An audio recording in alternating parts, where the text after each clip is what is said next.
Assalamualaikum warahmatullahi wabarakatuh.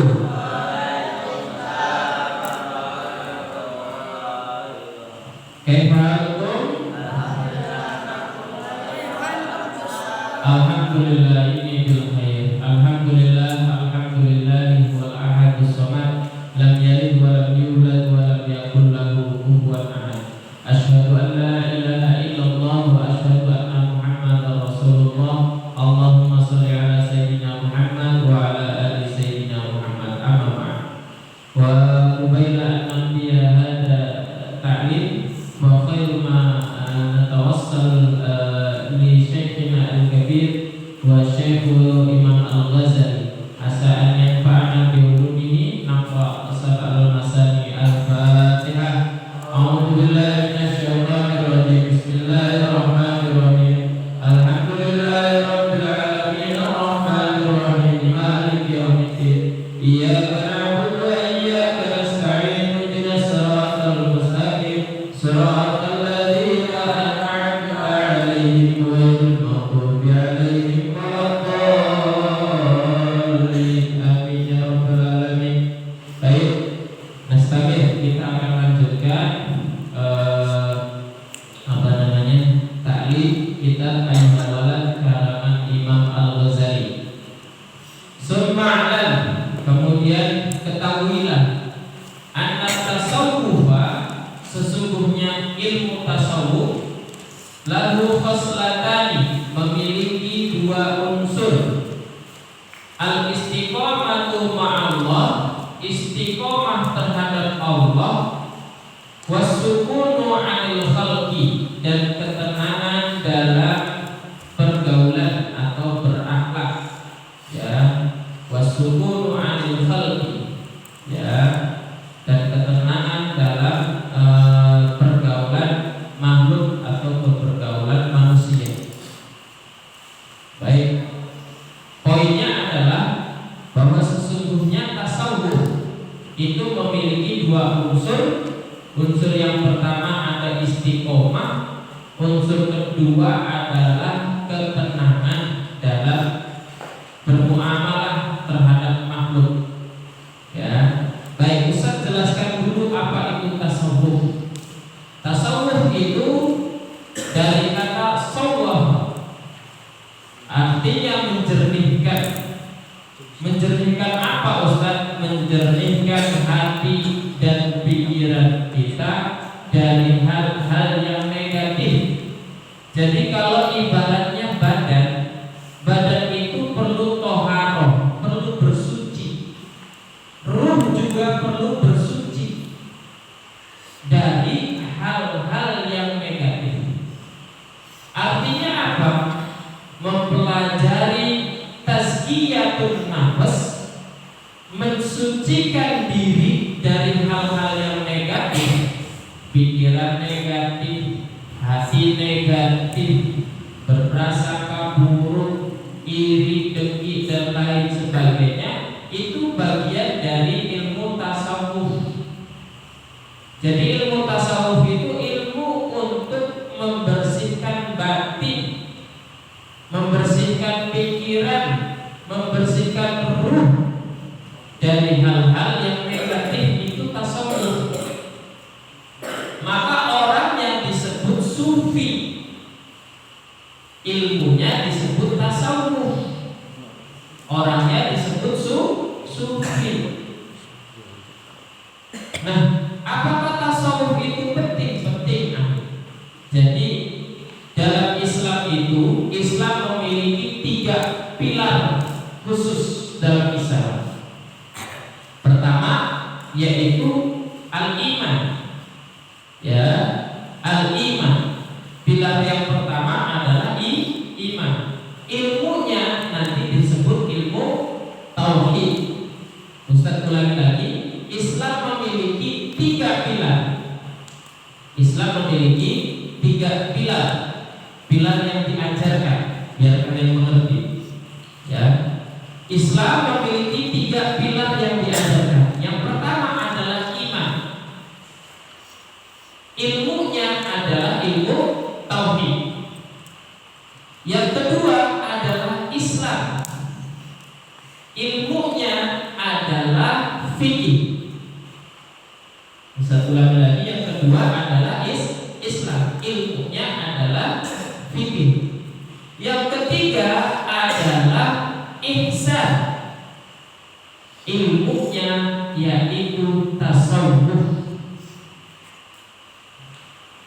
Kalau yang pertama, iman, itu kita mempelajari tentang ketauhidan, tentang ketuhanan. Artinya kita mempelajari tentang bagaimana mentauhidkan Allah. Kalau yang kedua, Islam, dengan fikihnya kita mempelajari aturan-aturan hukum Islam dengan cara memahami syariat itu sendiri. Ada haram, ada halal, itu bagian dari Islam, bagian dari ilmu fikih. Yang terakhir ada ihsan dengan ilmunya tasawuf, yaitu apa?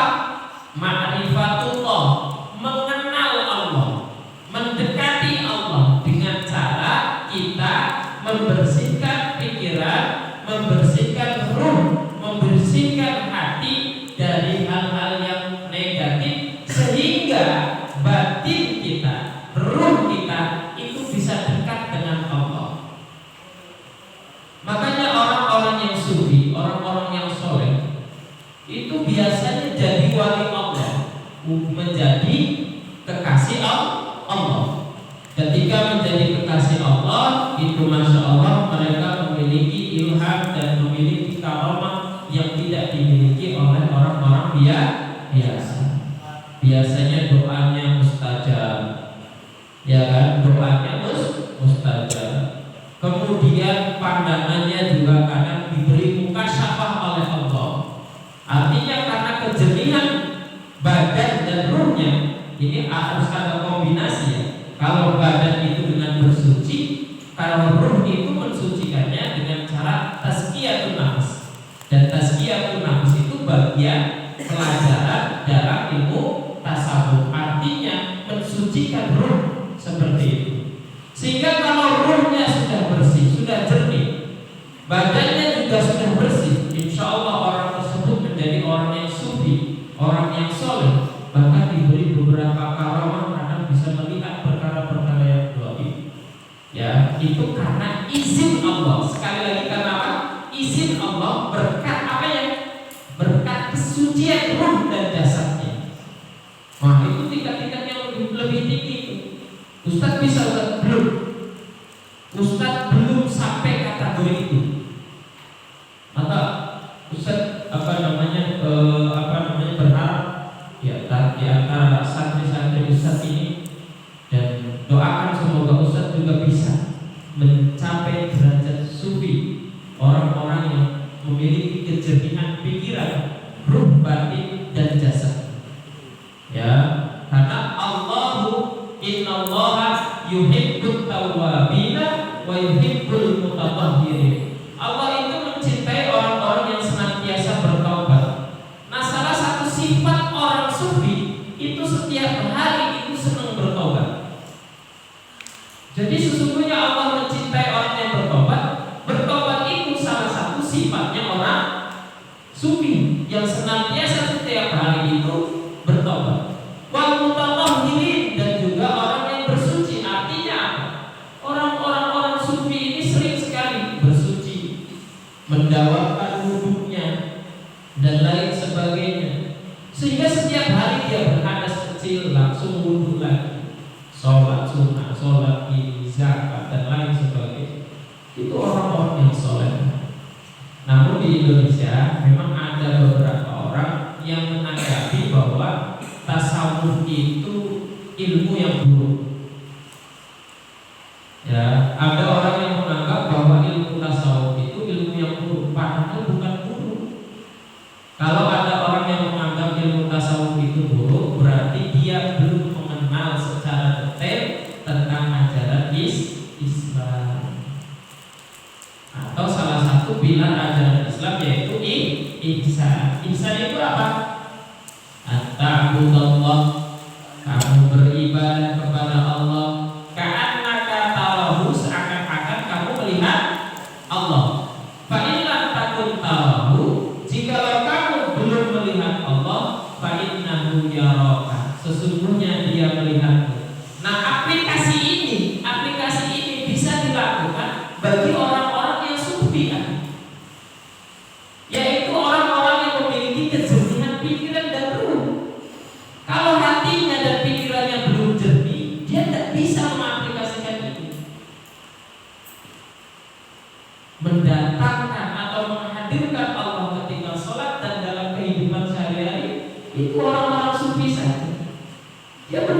merasakan adanya Allah. Karena apa? Tadi batinnya yang bersih. Nah, syarat tasawuf menurut Imam Al-Ghazali pertama harus istiqomah. Artinya apa istiqomah itu? Apa yang dimaksud istiqomah?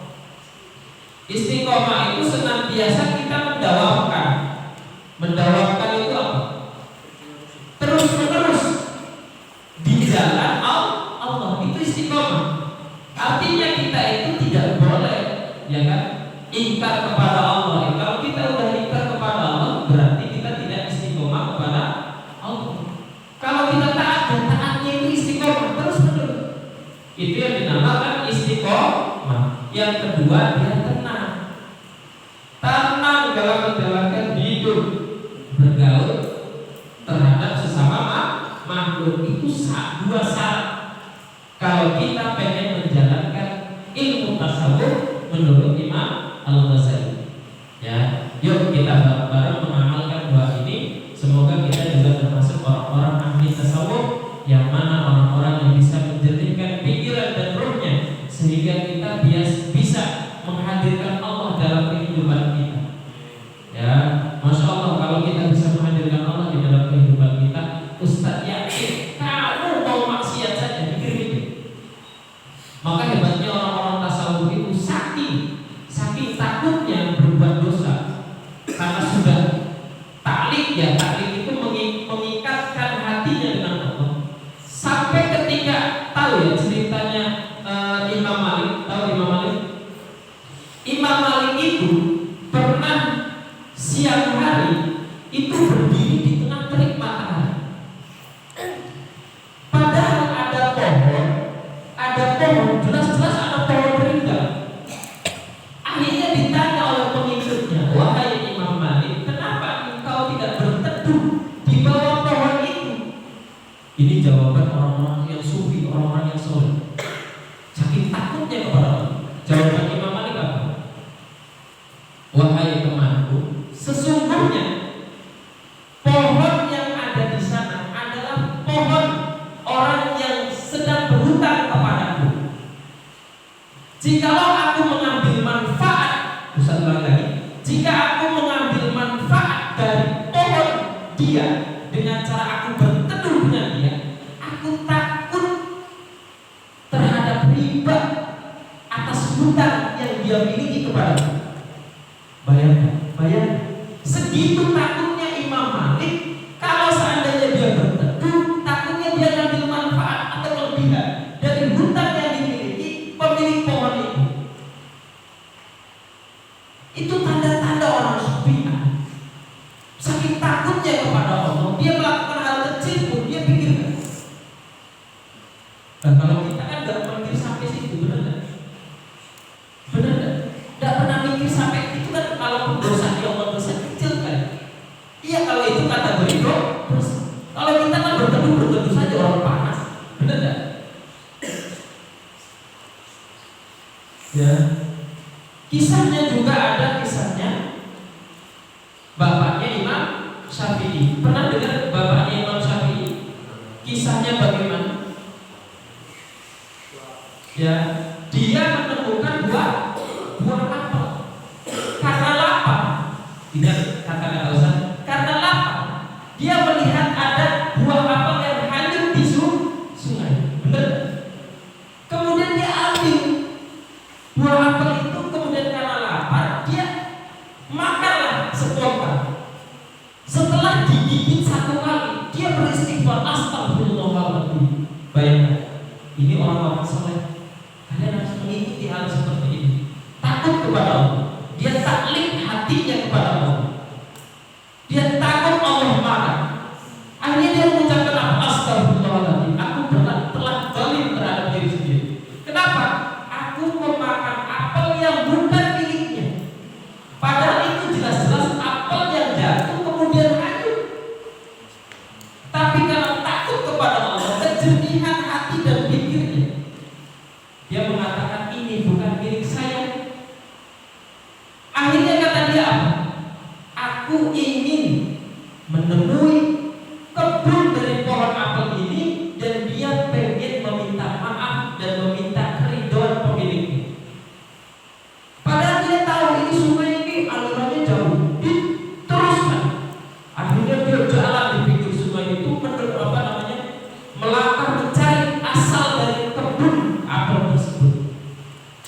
Ditelusurilah akhirnya mana ini pohon apelnya yang membuat apel ini jatuh.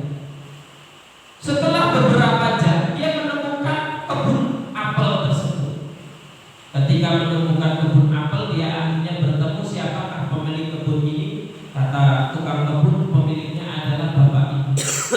Akhirnya dia demi untuk keridhaan sedikit, Ustaz ulang lagi, apel tersebut belum habis ya.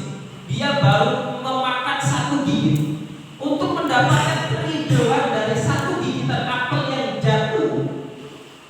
Dia akhirnya mendatangi rumah orang tersebut. Ketika didatangi, assalamualaikum waalaikumsalam, apakah bapak yang memiliki pohon kebun yang di sana? Ya, ada apa? Mohon maaf wahai tuanku, aku telah hilang. Diceritakanlah bahwa dia menemukan apel di aliran sungai. Karena laparnya, Ustaz ulang lagi, karena laparnya dia dengan spontan mengambil apel itu dan menggigitnya. Ini ada sisanya katanya. Aku takut dengan satu gigitan itu darah yang mengalir di dalam tubuhku adalah darah yang menghalang, darah yang haram, katanya.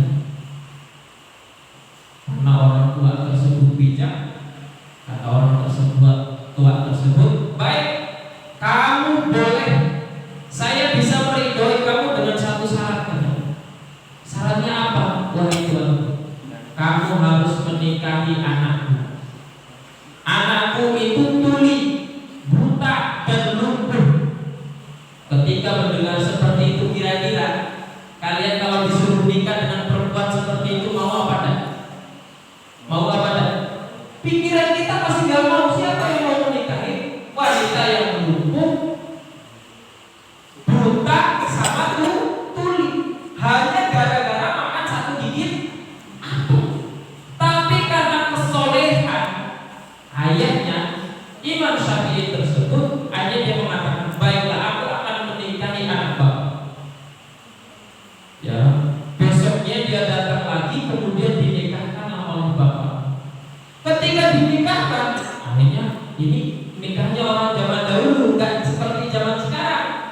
Nikahnya zaman sekarang kenalan dulu, sudah kenalan, pacaran disentuh sana sini, dipeluk sana sini, sudah dicoba, baru dinikahi. Itu nikahnya orang zaman sekarang, hancur akhirnya. Ustaz katakan hancur yang seperti itu, nggak akan berkah seperti itu. Nikahnya orang zaman dahulu udah dinikahkan, dia bahkan nggak tahu nikahin istrinya bagaimana. Ayahnya Imam Syafi'i itu sampai bingung, ini istrinya yang mana, masih bingung. Tapi dinikahin, ya sudah bismillah.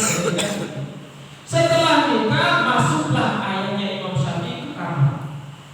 Ketika masuk kamar, dia sudah mulai, ya Allah, ini gimana ya istri saya nanti? Bayangan dia mungkin, ya saya harus menerima bagaimana keadaan istri saya. Lumpuh, tuli, bisu. Catat, bisu, buta.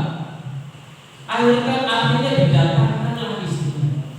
Tapi ketika yang didatangkan itu Masya Allah cantik, matanya indah, bisa melihat, pendengarannya baik, kakinya mohon maaf, kakinya bisa berdiri dengan sempurna.